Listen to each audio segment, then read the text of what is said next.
What's going on, everybody? It is Tanya Oliver here, executive coach for elite entrepreneurs and high-end achievers. And today, this has been really in my heart recently, and I want to talk about this because I feel like I like talking about the things that aren't talked about most, but I'm always processing them from personal experience and then also working with clients. So today we're going to talk about understimulation, the danger within it, and a few tools of how to shapeshift it. So welcome if you're just joining me. If you're seeing me for the first time, make sure you hit that follow button, that you share this if you find value, and you also leave a comment below on your biggest takeaway from today. Today, I woke up really early. I just got back from the gym. It's my mom's birthday, and so I'm going to go help her clean up some storage stuff. And it just got me thinking about a lot of the things that we do. We avoid them because it's painful and we don't know how to process that pain, or it's boring and we're understimulated in life. And the reason why I thought a Saturday was a great day to talk about understimulation, because mostly the weekends, during the weekday, we have to clean up and restructure the damage that we did during the weekdays, versus using the weekend to build ourselves up and to focus on what needs to get cleared out. Or maybe if you work every single day, just making time within your day. So today is really about the identifying understimulation and how most of the time we seek out pleasure outside of ourselves. And so here's a quote. When I was doing shadow work, I still keep this book and I read it often, but this was from 2015 when I was working with my shadow worker, and there was one step in here that I want to share with you. It says, "I must come to the realization that what I am truly seeking is peace of mind with who I am under all circumstances, not external gratification or satisfaction." And one thing about understimulation is a lot of people, especially high achievers, have this adrenaline thing that we're chasing. Like, we're adrenaline junkies and we're seeking out stimulation outside of ourselves, things to fulfill us outside of ourselves. And it only creates a disconnect from our true self, from the highest expression of ourself, from our heart. So what we're talking about today is, number one, identifying that can be a form of something called process addiction, where maybe you don't have a substance issue, but you have an addiction to guilt, or you have an addiction to, worry, or you have an addiction to shame. And so the behavior is going to find, one of my favorite quotes, I'll put it like this, I think this might make the most sense, is, you don't get what you want, you get what you're interested in. And so if you're attached to an emotion, even though you don't want it, you still are focusing your attention on that intention. Therefore, everything comes back like a boomerang. And this season of life, what I've really been working on, and I have a better awareness on, is vibrational cleanup, energetic cleanup to the core of everything. Now, if you are somebody that seeks out stimulation and you are an adrenaline junkie, but the stimulants you've attached to are creating more harm than they are creating connection to you. So you become a liability to yourself and your loved ones and your businesses versus an asset. This is something to really assess. And something that I learned when I was overcoming my own addictions was, the most successful way for the long game is to find something of equal or greater value in order to replace it with that gives you the desired outcome.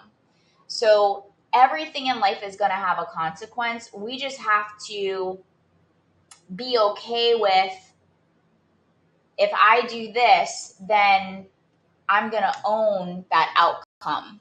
So we'll use food as an example because it's probably one of the most abused and accepted things in society, is if I go and I binge eat something at night, or I go and eat something super unhealthy, and even though I want to get healthy, I'm understimulated because what I'm eating is boring and training is boring and this is boring, and I'm understimulated.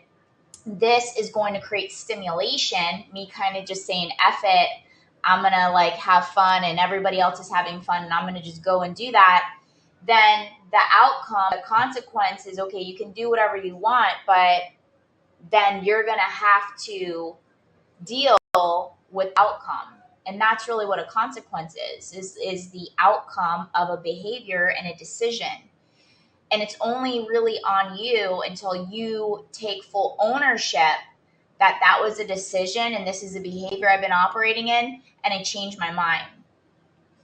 So the goal is to identify the ways that when you're understimulated, that you seek out pleasure outside of yourself, and those stimulants that are more of a liability than an asset, that might create that division between the mind, the body, the heart, and also emotional instability. And finding other things that are healthy stimulants where you can still get that desired outcome in order to like get whatever you got to get out of your system.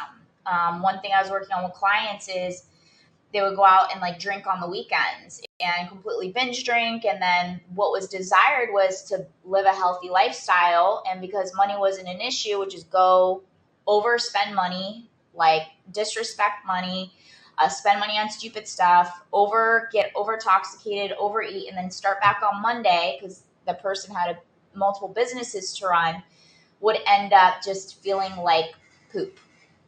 Just really feel like shit the next day and not feel good about themselves, not be proud of themselves. And so what we did was we found other things that created that stimulation of that adrenaline, right? Most of the time you're like that adrenaline junkie. So where else can I find that adrenaline in the moment to help me gain stimulation, and I leave the situation feeling good versus feeling bad?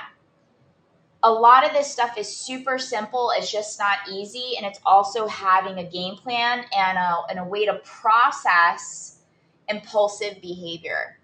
I feel like today's such an appropriate day to talk about this because, number one, it's a Saturday. So it's early in the game to choose differently, to choose you, to choose to operate from your true self, from your higher self, from the highest expression of yourself, which is your best self, versus the impulsive version of yourself, your shadow self. And we all have multiple versions of ourselves, but which version runs the show? And once you are honest about it, you embrace it, and then you have a game plan and a structure of how to shape shift it, or how to move differently and how to process things differently, is really when change happens. Sustainable change, not just a temporary like up and down, like a sustainable, structured change. So that's all I got to say for you today.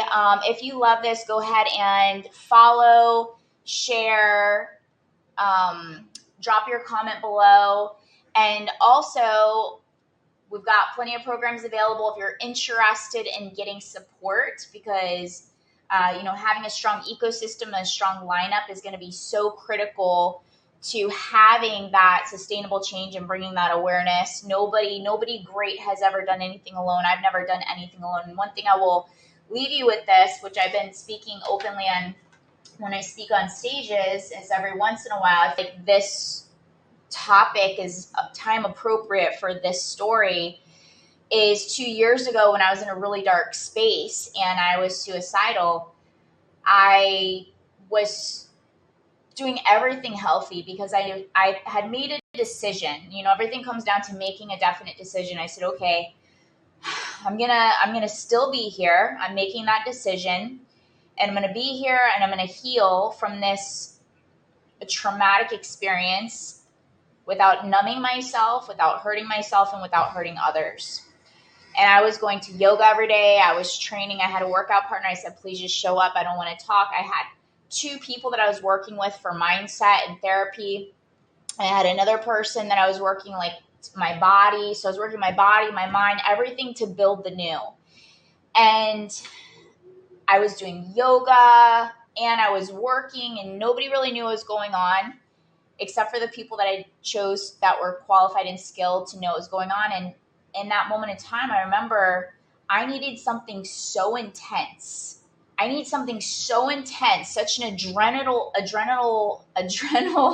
shock to my system that it would bring some form of life force back in me of appreciation of life because I was numb. I was emotionally numb without numbing myself. And trauma can do that to you. But the thing that people don't realize, it's the daily things that disconnect us. That sometimes it's the small little things that completely numb us and we don't even realize it. And sometimes there's extreme things that happen where you can identify, oh my gosh, that's what it is. But most of the time, it's the day in and day out things that create the zombie effect. And in that moment in time, like I need such an adrenaline shock. And I was so understimulated, but I had made a promise that I was going to build the new without numbing myself and without hurting myself. And so I had done skydiving.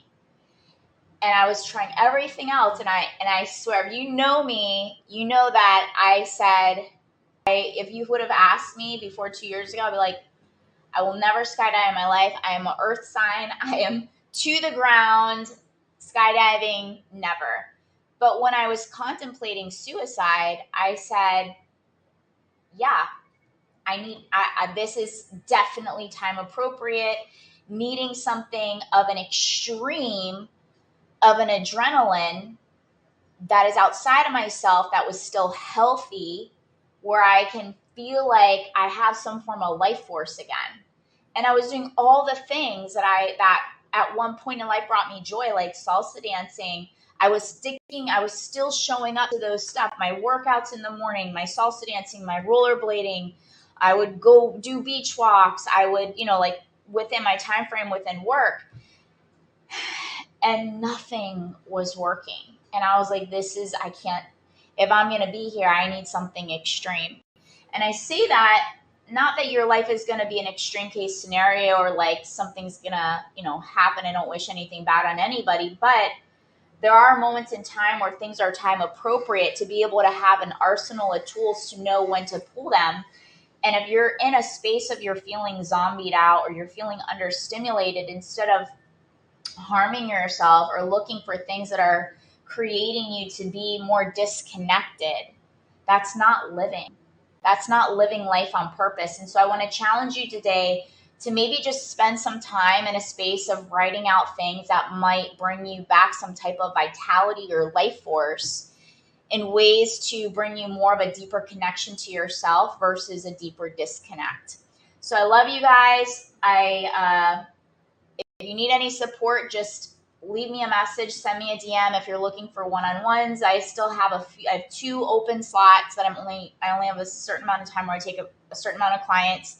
We've got self-study courses. We've got our inner circle every Thursday, team huddles, and then self-study courses. So hopefully that helped. I'll share some of my stories on Instagram at Tanya C. Oliver of what I'm up to today.